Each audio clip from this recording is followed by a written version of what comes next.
channel di Tri Fun Trick, Fun Learning with Tri. Oke teman-teman, pada kesempatan video kali ini aku akan berbagi informasi mengenai kisi-kisi soal SKB untuk formasi sandiman yang telah diatur berdasarkan Permen-Pan RB nomor 18 tahun 2019 tentang jabatan fungsional sandiman. Dan juga di sini aku udah nyiapin 30 latihan soal buat persiapan SKB serta pembahasannya. Oke, sebelum itu kita harus tahu dulu apa yang dimaksud dengan sandiman. Jadi teman-teman, sandiman ini adalah ASN yang diberi tugas, tanggung jawab, dan wewenang untuk melaksanakan pekerjaan jabatan fungsional sandiman. Jabatan fungsional sandiman ini termasuk dalam rumpun kekomputeran dan merupakan jabatan karir PNS. Oke teman-teman, jadi kisi-kisi soal sandiman ini kan ada yang ahli pertama dan terampil ya. Tapi itu sama aja. Kisi-kisi soalnya terdiri dari teknologi informasi dan komunikasi, yang termasuk di situ adalah konsep dasar TIK, sistem komputer, jaringan komputer, sistem informasi, database dan big data, serta analisis data. Kemudian ada Information Security Awareness atau ISA, yaitu keamanan informasi, manajemen keamanan informasi. Oke teman-teman, itu tadi beberapa kisi soal buat formasi sandiman.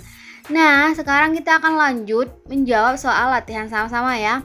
Oke, langsung aja kita akan jawab soal yang pertama.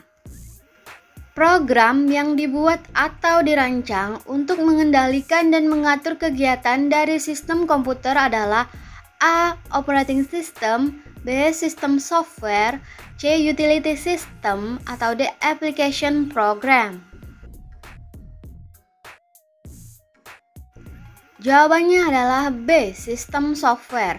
Jadi teman-teman, perangkat lunak sistem atau sistem software ini adalah sebuah istilah generik pada sistem komputer sebagai pengontrol dan mengatur perangkat keras atau hardware pada lapisan pertama, di mana perangkat lunak atau software akan membantu untuk memanajemen, memproses, dan mengelola perangkat keras agar berjalan secara optimal. Fungsi dari sistem software itu sebagai pengatur dan mengontrol sumber daya perangkat keras. Perangkat keras tersendiri dapat berupa perangkat komputer, smartphone, mesin ATM, mesin cuci, mesin fotokopi, dan mesin robotika lainnya. Tidak menutup kemungkinan fungsi perangkat lunak sistem software ini juga sebagai pembantu sistem aplikasi seperti program utilitas atau utility programs. Soal yang kedua. Berikut program yang terdapat dalam paket Microsoft Office kecuali A. Microsoft Paint, B. Microsoft Excel, C. Microsoft Office Outlook, atau D. Microsoft PowerPoint.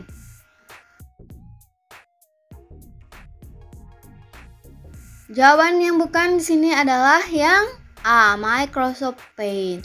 Jadi teman-teman, jenis-jenis Microsoft Office itu diantaranya ada Microsoft Word, kemudian ada Microsoft Excel, Microsoft PowerPoint, Microsoft Office Outlook, Microsoft Office InfoPad, Microsoft Visio, Microsoft Office Front Page, Microsoft Office Access, dan yang terakhir Microsoft Office OneNote.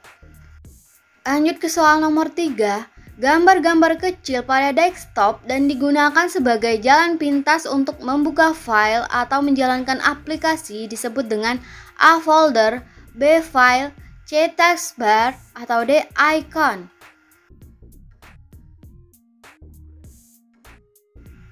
Jawaban yang tepat adalah yang D. Icon.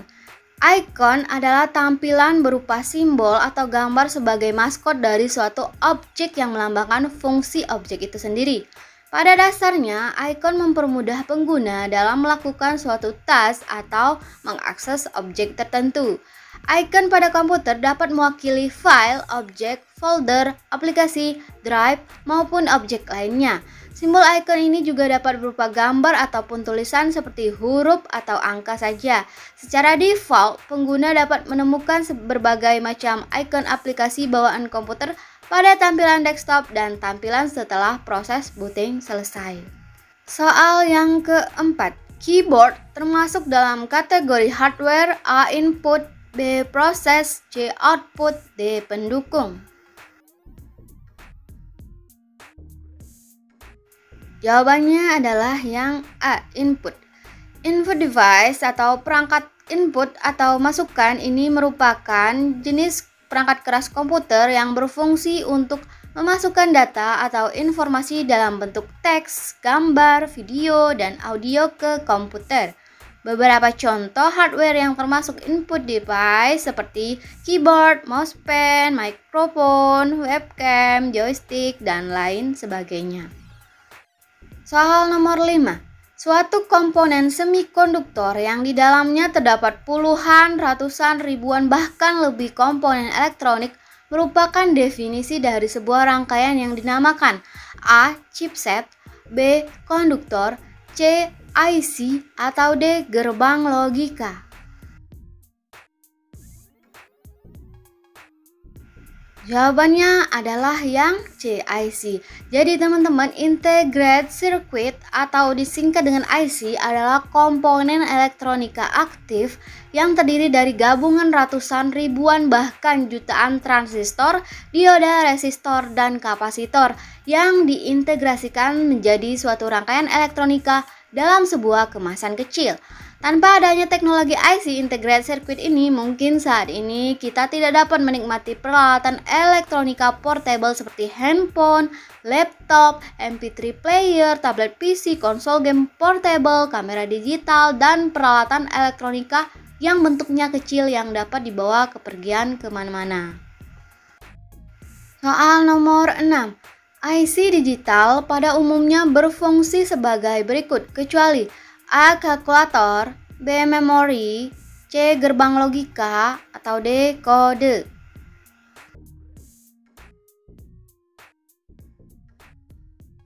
Oke, jawaban yang kecuali di sini adalah yang D ya, pastinya kode. IC digital pada umumnya berfungsi sebagai flip-flop, gerbang logika atau logic gates, timer, counter, multiplexer, kalkulator, memori sebagai clock, sebagai microprocessor, dan microcontroller. Soal nomor 7, secara umum perangkat eksternal diklasifikasikan menjadi 3, yaitu A. Software hardware VGA, B. Human software input, C. Human readable, machine readable, dan communication, atau D. Output, input, dan perangkat keras.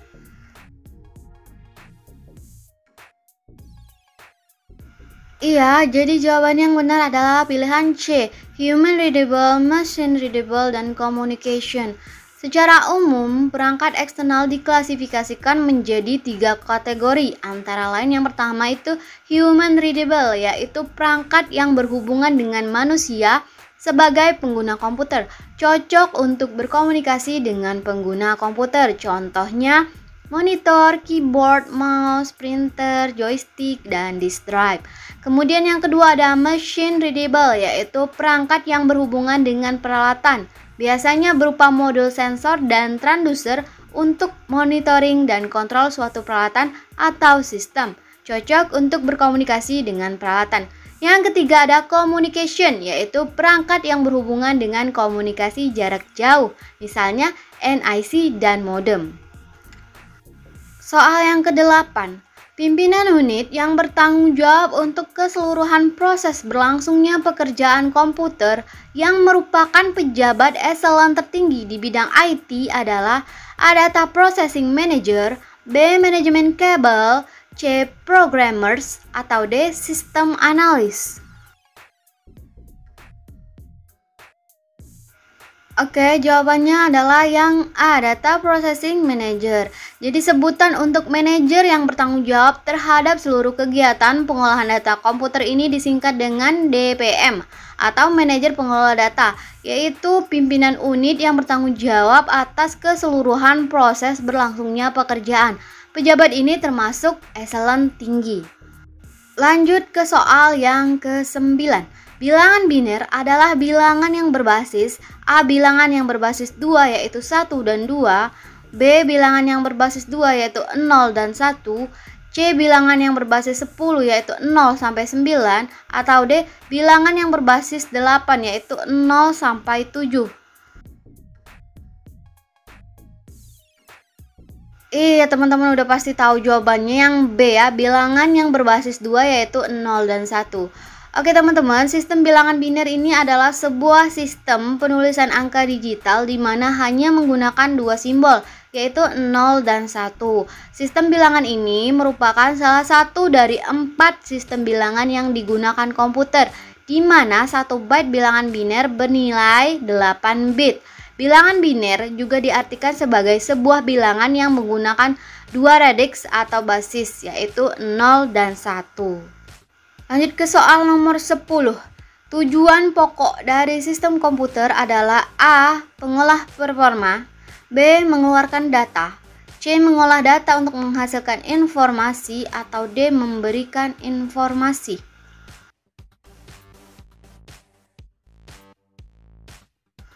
Jawabannya adalah yang C, mengolah data untuk menghasilkan informasi.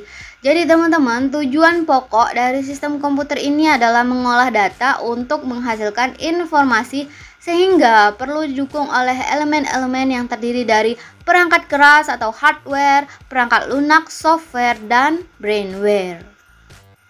Soal yang ke-11. Bagian dari CPU yang berfungsi menghubungkan seluruh bagian dari CPU tersebut adalah A. Control Unit, B. Arithmetic and Logic Unit, C. Register, atau D. CPU Interconnection.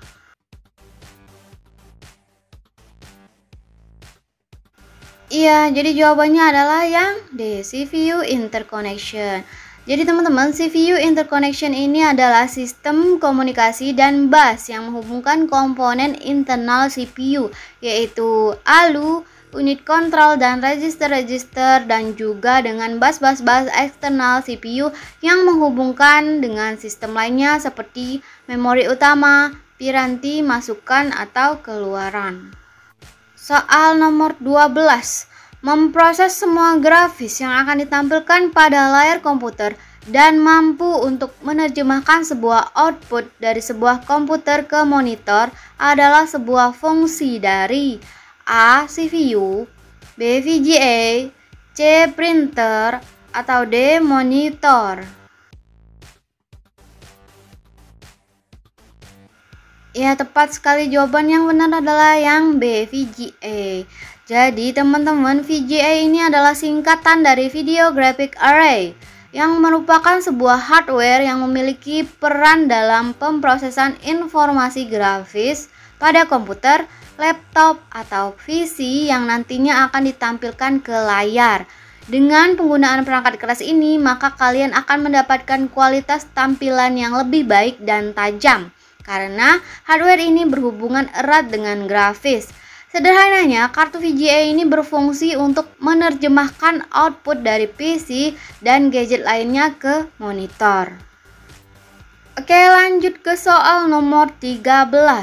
Proses booting yang dilakukan jika komputer dalam keadaan hidup, yaitu dengan cara menekan tombol reset atau dengan merestart, disebut A. Cold boot, B. Booting, C. Warm boot, atau D. Crash boot.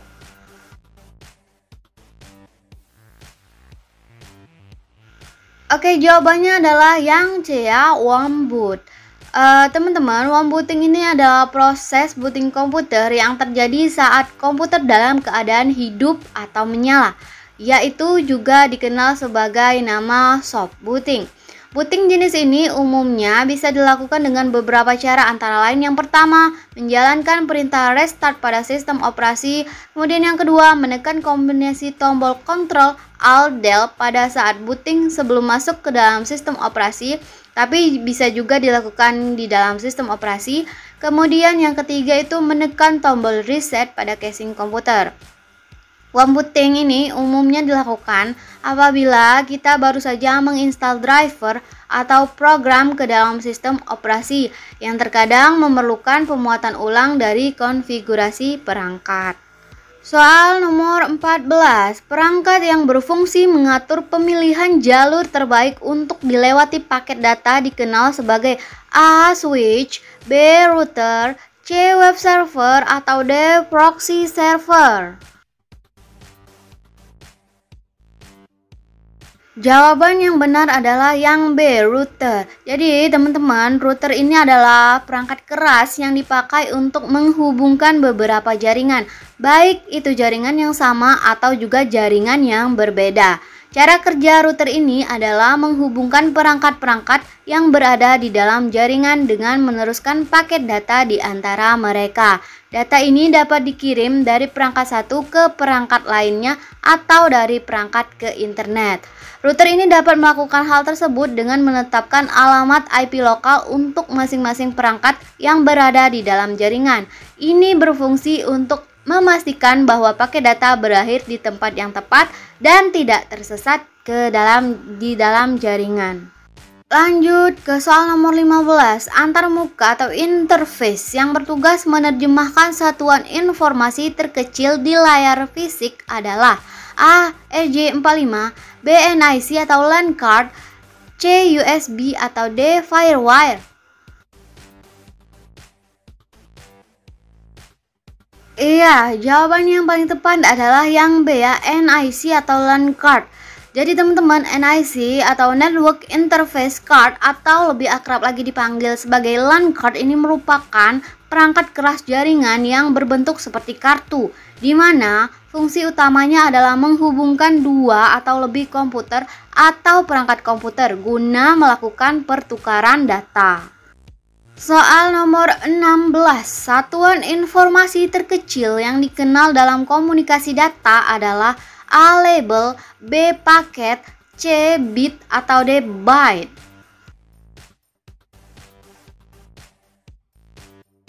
Iya, tepat sekali jawabannya adalah yang D ya, byte. Jadi teman-teman, byte ini adalah ukuran terkecil dalam penyimpanan informasi digital.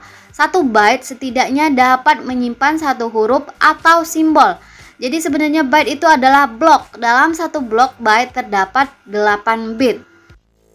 Oke, selanjutnya nomor 17 atau 17. Berapakah frekuensi antena pada sebuah access point atau Wi-Fi? A 2,4 GHz, B 3,1 GHz, C 1,9 GHz, atau D 5,2 GHz. Iya, jawaban yang benar adalah yang A ya, 2,4 GHz. Jadi teman-teman, access point ini adalah perangkat keras jaringan komputer yang menghubungkan piranti nirkabel atau tanpa kabel dengan jaringan lokal menggunakan teknologi seperti Wi-Fi, Bluetooth, wireless, dan lain sebagainya. Access point juga sering disebut sebagai wireless local area network. Frekuensi untuk access point ini adalah 2,4 GHz. Next, soal nomor 18.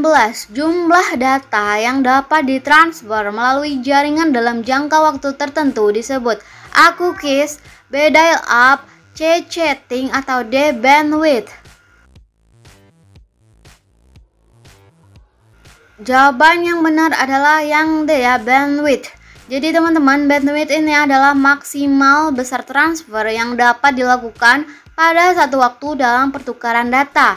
Bandwidth ini merupakan kapasitas yang dapat digunakan pada kabel Ethernet agar dapat dilewati trafik paket data dengan maksimal tertentu. Pengertian lain dari bandwidth internet ini adalah jumlah konsumsi transfer data yang dihitung dalam satuan waktu bit per second atau BPS. Oke, kita lanjut ke soal nomor 19. Di bawah ini yang bukan termasuk perangkat pemrosesan adalah A. Motherboard atau mainboard, B. RAM, C. Prosesor, atau D. Hard disk. Iya, jawabannya yang kecuali di sini adalah yang D ya, hard disk. Jadi teman-teman, perangkat keras komputer yang termasuk sebagai process device atau unit pemrosesan antara lain yang pertama itu Random Access Memory atau RAM. Ini adalah salah satu perangkat keras pemrosesan yang memiliki peran sebagai memori tempat penyimpanan sementara pada saat komputer sedang beroperasi atau aktif serta bersifat acak atau random. Kemudian yang kedua ada VGA, Video Graphics Array atau Accelerator Card. Ini kartu grafis atau VGA card ini adalah kartu yang menghubungkan motherboard dengan monitor. Fungsinya adalah melakukan pemrosesan, mengubah atau menerjemahkan sinyal digital dari komputer ke monitor untuk menghasilkan output berupa visual dengan akselerasi grafis yang cepat dan tampilan yang tajam, halus, serta bersih pada tampilan monitor. Selanjutnya ada motherboard atau sering disebut sebagai MOBO. Ini merupakan sebuah papan sirkuit pada komputer yang berfungsi untuk meletakkan dan menjaga koordinasi antara komputer, komponen seperti prosesor, RAM, kartu grafis, hard disk, cooling fan, dan perangkat lainnya.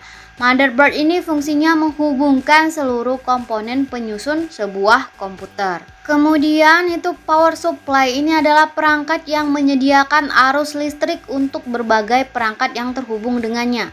Kemudian ada lagi yang namanya prosesor. Ini adalah sebuah chip yang merupakan pengolah utama dan pusat pengendalian berbagai perangkat komputer yang paling utama pada komputer. Dan yang terakhir itu ada input output card atau I/O card. Ini adalah sebuah kartu elektronik yang berfungsi menghubungkan antara motherboard dengan unit masukan dan unit keluaran. Juga berfungsi menghubungkan PC dengan hard disk serta floppy disk drive. Oke, selanjutnya nomor 20. Data warehouse hanya akurat dan valid pada saat tertentu atau beberapa interval waktu tertentu merupakan istilah dari A. Integrate, B. Non-volatile, C. Subject oriented, atau D. Time variant.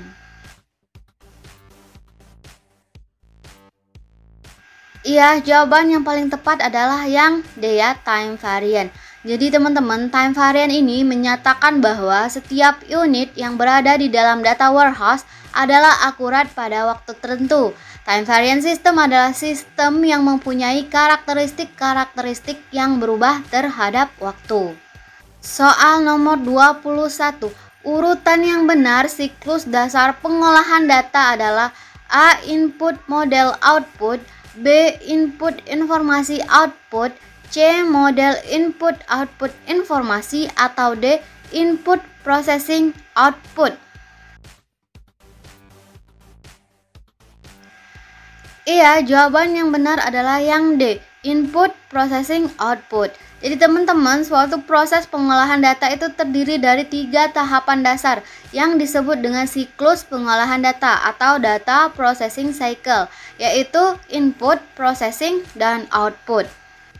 Lanjut ke soal nomor 22.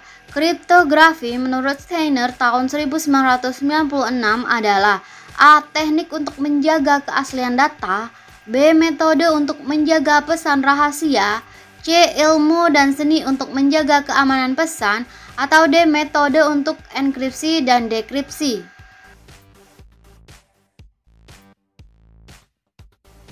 Iya, jadi jawaban yang benar adalah yang C ya, ilmu dan seni untuk menjaga keamanan pesan.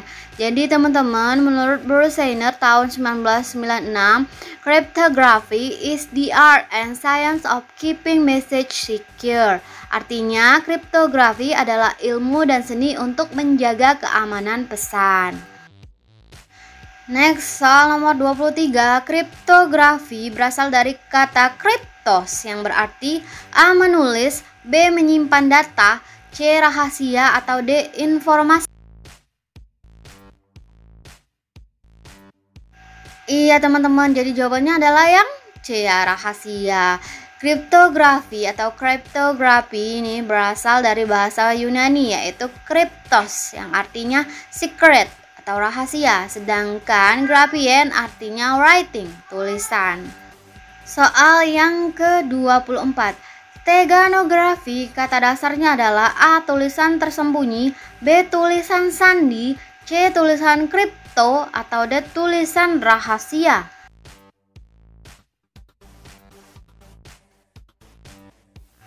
Iya, jawaban yang benar adalah yang A ya, tulisan tersembunyi. Jadi teman-teman, steganografi ini merupakan teknik menyembunyikan pesan di dalam suatu media penyisipan pesan atau cover image, sehingga keberadaan pesan rahasia yang disisipkan tidak dapat dilihat secara langsung.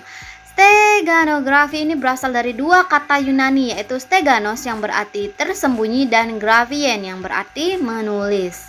Soal yang ke-25, negara manakah yang pernah menggunakan kunci OTP yang sama digunakan untuk mendekripsi ciphertext? A. Inggris, B. Yunani, C. Uni Soviet, atau D. Romania?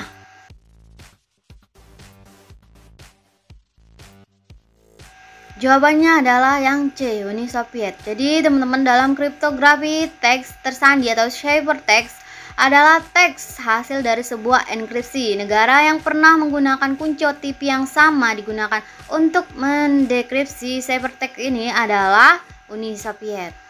Soal nomor 26. Kunci enkripsi yang sama dengan proses dekripsi disebut A. Password, B. simetris, C. asimetri, D. algoritma kriptografi.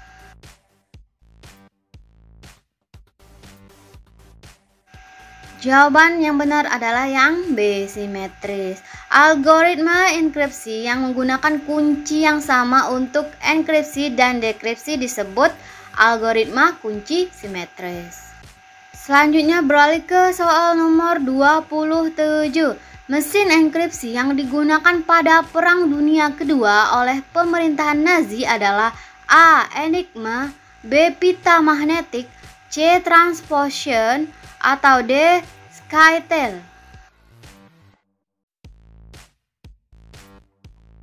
Iya, jawaban yang benar adalah pilihan yang A ya, Enigma. Jadi teman-teman, mesin Enigma ini adalah sebuah mesin penyandi yang digunakan untuk mengenkripsikan dan mendekripsikan pesan rahasia. Enigma dipatenkan oleh insinyur Jerman Arthur Cerbus dan awalnya digunakan untuk tujuan komersial, tetapi terkenal karena digunakan oleh tentara dan pemerintah Jerman Nazi sebelum dan selama Perang Dunia Kedua. Secara teknis, mesin Enigma termasuk keluaran mesin rotor elektromagnetik yang memiliki berbagai model. Nama Enigma diambil dari kata Latin enigma yang artinya teka-teki. Soal yang ke-28, berikut kategori keamanan database kecuali A. keamanan server, B. trust IP access, C. koneksi database, atau D. koneksi komputer.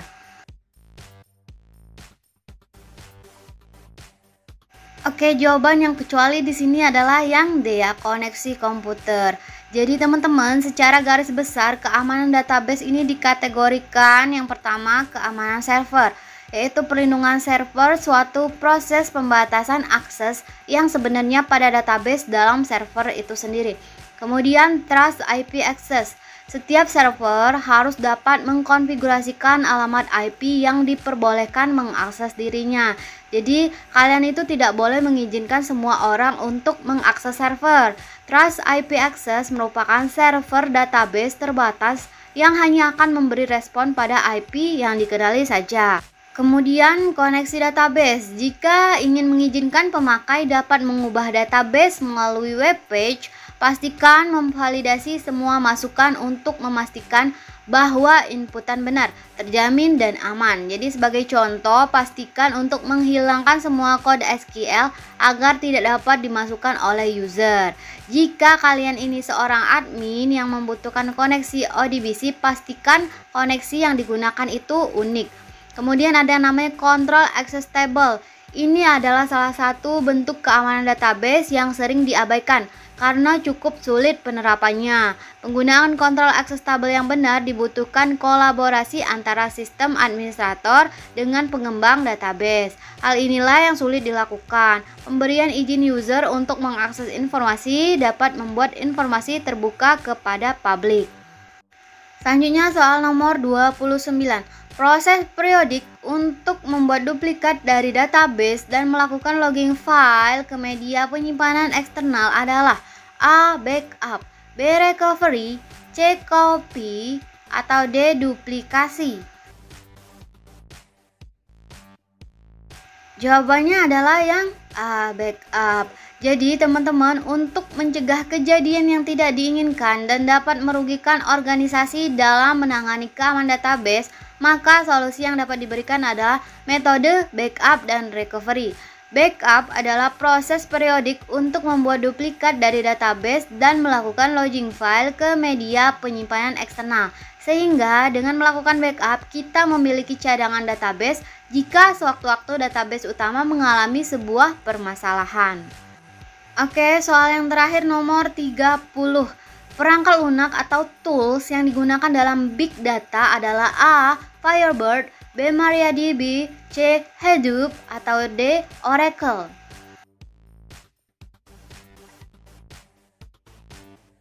Iya, jawaban yang benar adalah yang C, Hadoop. Jadi teman-teman, perangkat lunak atau tools yang bisa digunakan dalam big data yaitu Hadoop yang terdiri dari dua komponen utama yaitu HDFS untuk mengatur dan memanajemen data, yang kedua MapReduce untuk mengolah data. Iya teman-teman, gak kerasa udah 30 latihan soal kita jawab bersama. Gimana? Pada benar berapa? Pasti benar semua ya kan? Itulah tadi kisi-kisi soal formasi sandiman dan latihan soalnya serta pembahasannya. Aku harap kalian suka dan bermanfaat serta bisa memberikan gambaran untuk kalian menghadapi SKB sandiman nantinya. Oke teman-teman, aku rasa sekian dulu materi pembelajaran kali ini. Semoga bisa dipahami dan bermanfaat buat kalian. Kalau kalian suka dengan video semacam ini, jangan lupa di like. Kalau mau aku bahas sesuatu yang lain juga boleh di komen.